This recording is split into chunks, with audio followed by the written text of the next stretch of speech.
Assalamualaikum warahmatullahi wabarakatuh. Nama saya Rifan Syahpramudi Ahmad yang akan menjelaskan tentang resume, yaitu pertama pada teknik pengecoran logam, casting material. Dari tema sekarang adalah Fundamental of Casting. Introduction dulu. Pengecoran adalah proses saat logam dalam bentuk cair mengalir pada suatu rongga cetakan karena gaya gravitasi dia mengalir. Lalu saat mengalir dia masuk ke dalam proses pengerasan atau freezing. Atau casting atau pengecoran sudah ada sejak 6.000 tahun lalu karena prinsip sederhananya dan juga mudah untuk digunakan, hanya dengan melelehkan, menuangkan, dan tinggal menunggu dinginan pada logam tersebut.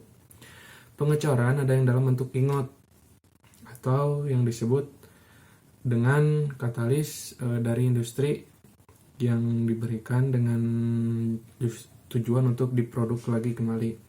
Contohnya yaitu suatu material yang kita cor lalu itu memadat sedikit dan dilakukan forging atau pembentukan dengan cara dipalu atau agar bahan tersebut menjadi lebih kuat. Tidak hanya logam, polimer dan keramik pun dapat dicor dengan baik layaknya logam meskipun membutuhkan suhu yang lebih tinggi untuk keramik.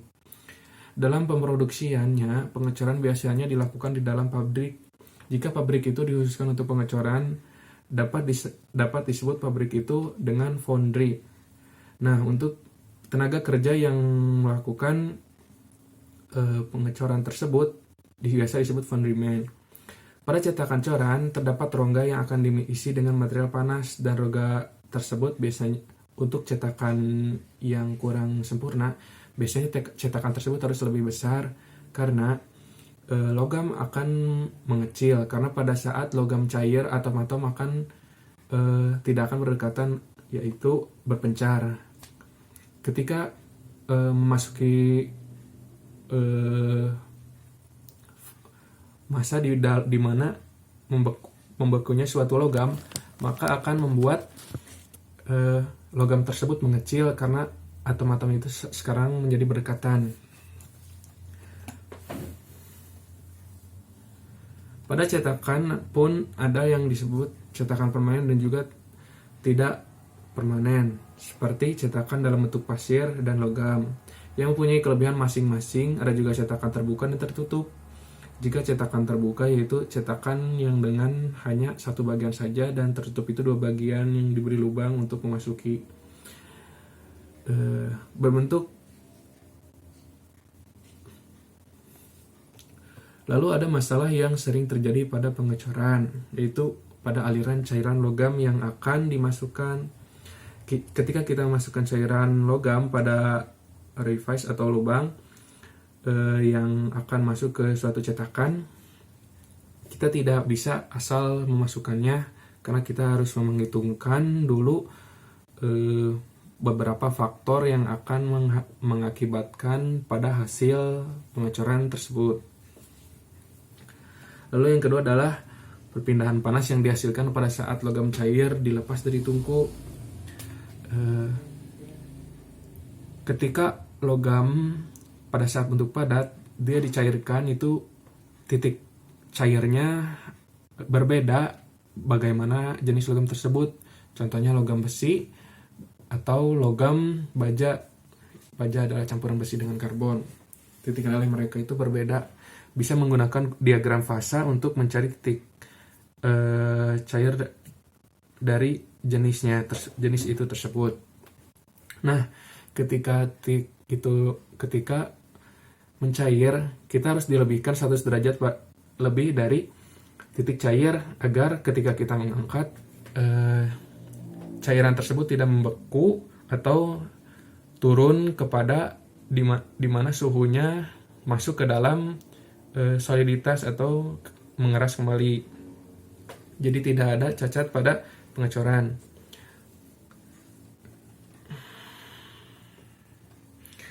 Lalu ada yang disebut dengan heating and pouring atau pemanasan dan penuangan. Pemanasan pada logam. Energi panas yang dibutuhkan pada logam adalah panas untuk menaikkan titik leleh berdasarkan konsep diagram fasa yang tadi dijelaskan, ditambah 100 derajat untuk memaksimalkan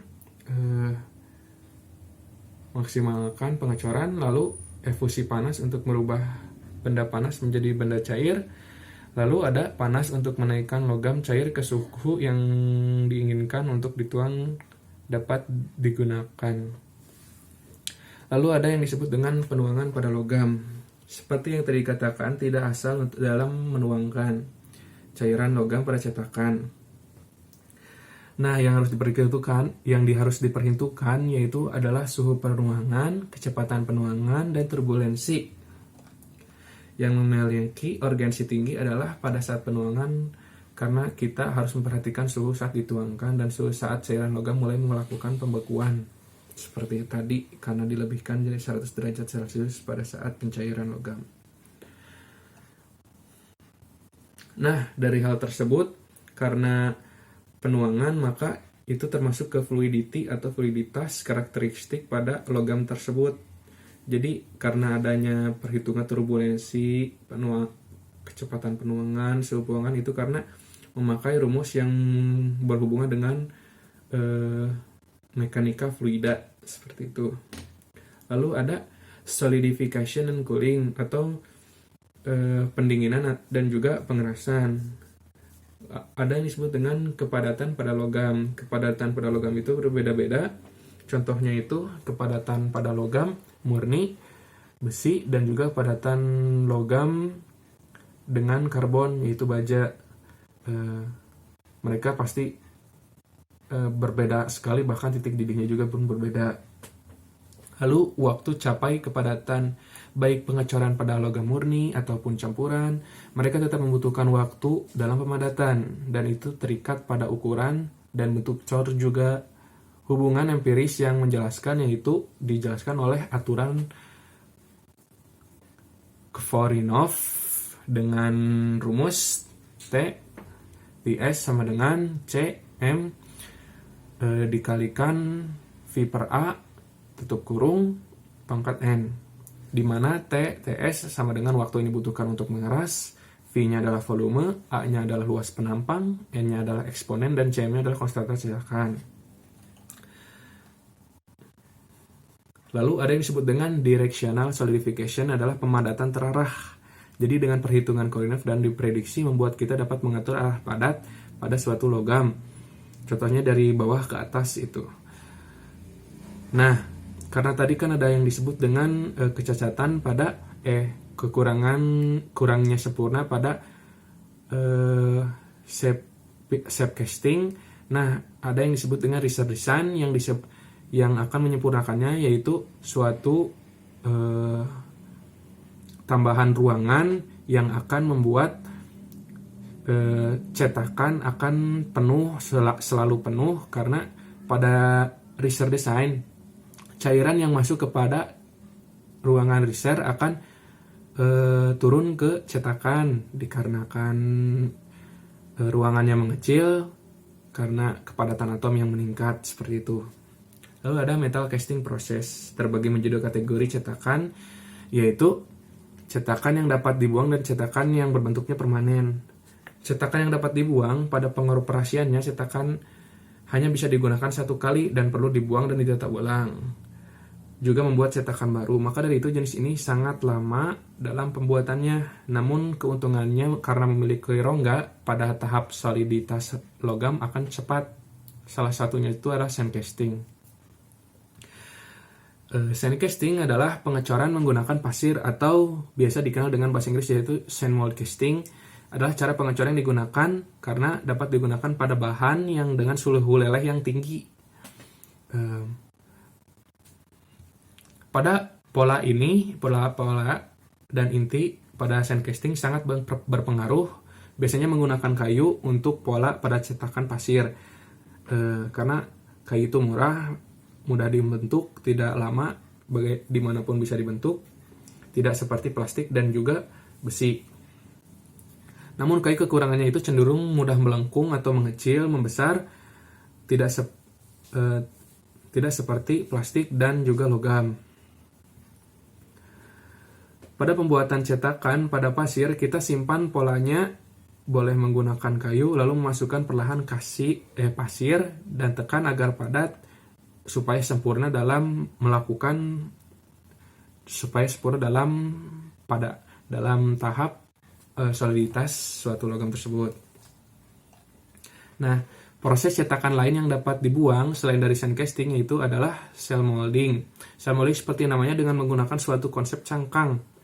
Cangkang yang disebut ini adalah pembuatannya itu dengan bahan utama pasir dan resin yang dicampurkan, lalu ditempelkan suatu cetakan panas kepada pasir dan resin tersebut, di mana ketika cetakan itu diangkat, pasir dan resin tersebut sudah membuat padatan yang mengelilingi cetakan tersebut hingga dapat diambil, dicoplokkan, lalu pada dua cetakan tersebut digabungkan pada resinnya yang sudah dicoplok menjadi satu bentuk cetakan yang berbentuk seperti cangkang, seperti itu.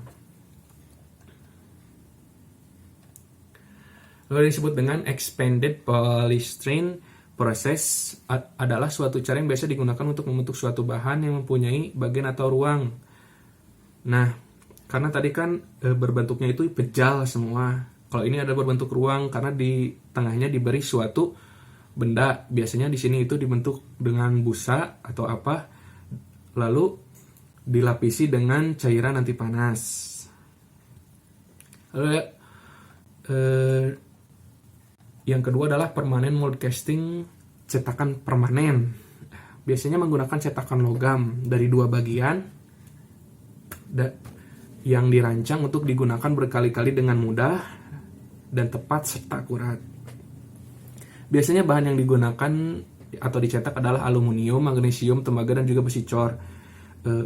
Biasa digunakan untuk, namun tidak bisa digunakan untuk suhu yang tinggi.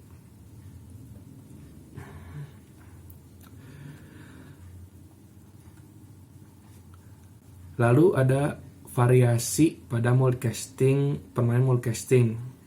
Yang pertama adalah slash casting, adalah proses cetakan permanen di mana rongga dibentuk dengan terbalik pada cetakan saat pembukuan terjadi untuk menghadirkan logam di tengah-tengah pengecoran. Yang biasanya suatu logam itu dengan ditempelkannya itu ditindih seperti ini. Namun ini ditindihnya itu, dipresnya itu seperti ini. Nah, arah gayanya pun ke samping, tidak ke atas dalam pembukaan cangkang tersebut. Lalu ada disebut dengan low pressure casting. Nah, low pressure casting ini sangat unik karena biasanya mengalirkan suatu cairan tersebut dari atas dan ini dari bawah karena perbedaan tekanan, sehingga cairan tersebut masuk ke atas suatu pipa lalu masuk kepada cetakan, seperti itu. Nah, seperti itu saja yang bisa saya jelaskan. Terima kasih, semoga ilmu ini bermanfaat. Wassalamualaikum warahmatullahi wabarakatuh.